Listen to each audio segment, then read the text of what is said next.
Hey everyone, and welcome to our very first YouTube video. So if you've been to the channel before, you know that we do a bunch of reels on Pokemon and the process in which we take from the printing to the painting, but we don't show every step. Lucky for you, this video is a full YouTube video and we'll go through the start to the finish of the processes we take and how to do it. So for the project, we're going to need a roll of PETG filament, a whole lot of sand, and a bunch of paint to create your very own textured Geodude planter holder. Now this project's really easy and really straightforward, so come along with me, we'll show you exactly how we're going to do it. So I found a file I like online, which is a Geodude with a pot plant head. So we downloaded him and had to increase his size because it was quite small. But to make him the size we wanted, we had to slice off his arm, which we did, and then added a dowel. So once it's printed, we can glue it back together.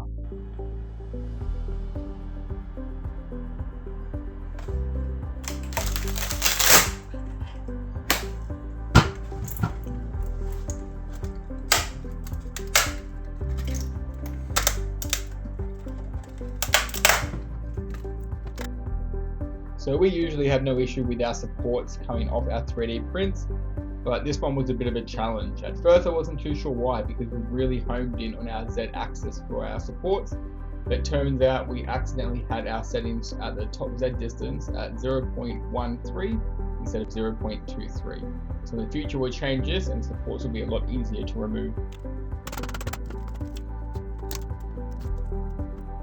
So I put a 2-part epoxy on both sides of the parts and joined it with the dowel, and then put a bit of super glue in there as well, so the moment I pushed it in, it kind of just stuck in. So to fill the cracks, I'm just using a Bondo car filler. We don't need too much, just enough to kind of push in the cracks to help the pieces adhere together. So before I painted Geodude, I did a few tests with some paint undercoats and some sand on top.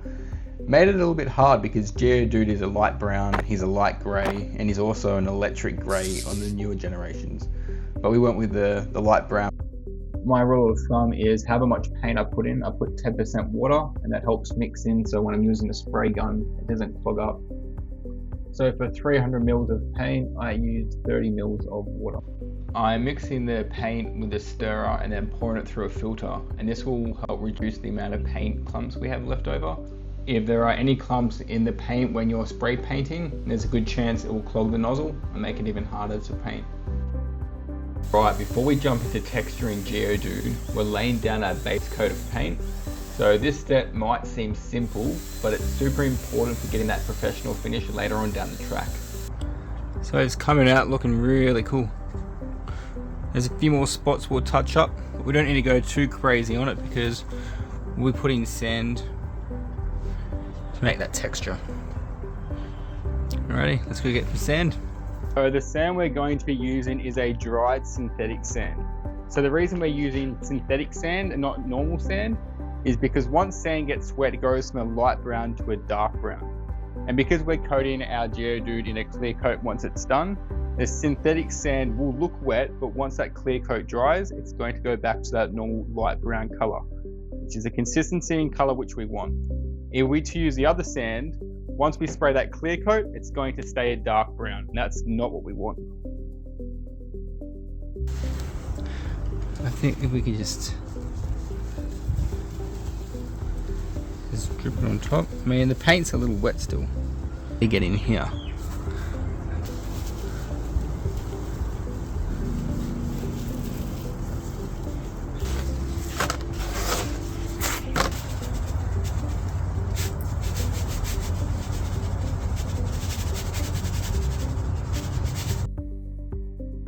Alright, so it's been a night. He's dried up. He looks really cool. Like that sand has given it another kind of level of effect. It does come off though, so it's not like stable. But his eyes, I forgot, need to be painted. Right.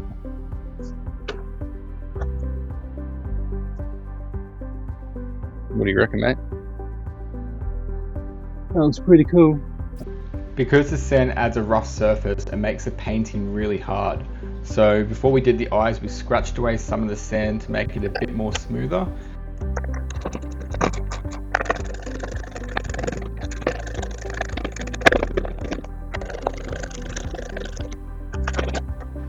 Originally I thought about painting the eyes before adding the sand on top, but I feel like you wouldn't get that same consistency and texture that you'd get.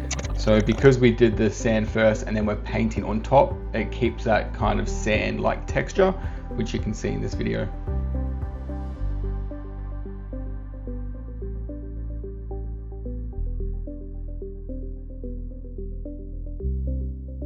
Painting Geodude's eyes was a little bit harder than I thought it would be. I assumed that because we leveled out the sand, it would make it nice and smooth to paint on. But because the sand is so coarse and the little grains create such an uneven surface, when I started using the paintbrush, every bristle would go its own way as soon as it hits the grains. Obviously this was a bit of a challenge, but I found the best way to get nice straight lines wasn't by doing strokes with a paintbrush. Instead it was dabbing with the paintbrush, getting a bit of paint on the end and slowly dabbing it into the direction where you wanted it, allowed you to kind of get straighter, more accurate lines. So here I learned a simple yet effective method of not mixing sand and paint together. So I thought it'd be a good idea to spray the tongue with some pink paint. Because there was still loose sand in his mouth, when I was spraying it, sand was spitting everywhere and falling into the paint section at the top of the gun, and it was more or less just clogging the gun. So after I finished unclogging the paint gun, I decided just to get a paintbrush and paint on his tongue, and it was a much easier process. So Geodude is dried up, and I still think he needs another layer of kind of rocks and gravel. Alright, so we got our wood glue here. I'm just going to put it on here. I don't know how it's going to go, so first let's just try it somewhere where it's not really as noticeable. So my thought process was by adding the crusher dust on top, it would add more rocks and another layer, so he would look more of a ground type Pokemon instead of like a sand Pokemon. And even as you can see, once I'm applying the brown, it has a nice tinge to it, and it also has other textures. Alright, see with the camera how we got like that kind of grey and rock effect? I think that's what we're after. So it looks more of like the rock. I was wrong, this was not what we were after. So by adding the crusher dust as that second layer to get the gravel and sort of rock effect, we didn't take into consideration that once it gets wet it's going to change the colour. So I got a clear coat to test it out and it came out not what we were expecting. Alrighty, that looks a lot darker than what I wanted. So we've let it dry and it didn't get any lighter, which is a bit of a shame because Geodude's, like we've seen, light brown or a grey, not a dark brown. So alright, so I've gone around and adding a bit more sand onto it to cover up some of the spots that were still unfinished. Now you don't want to make it too thick because the paint will kind of clog up and it won't give you that effect. It will kind of just look like lumped sand. So make sure it's spread out everywhere.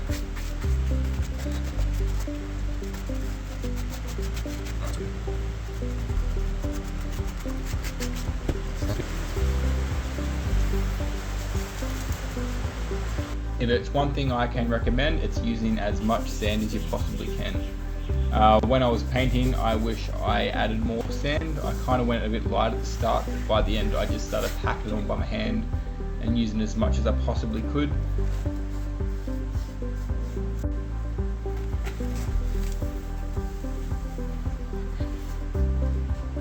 Much better.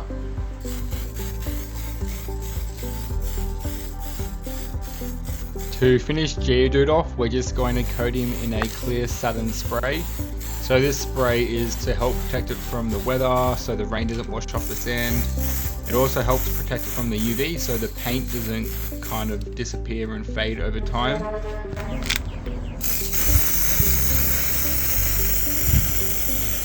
So we've had a bit of thought and we might leave Beck where he is. Yay! He seems nice and comfortable next to Littlefoot.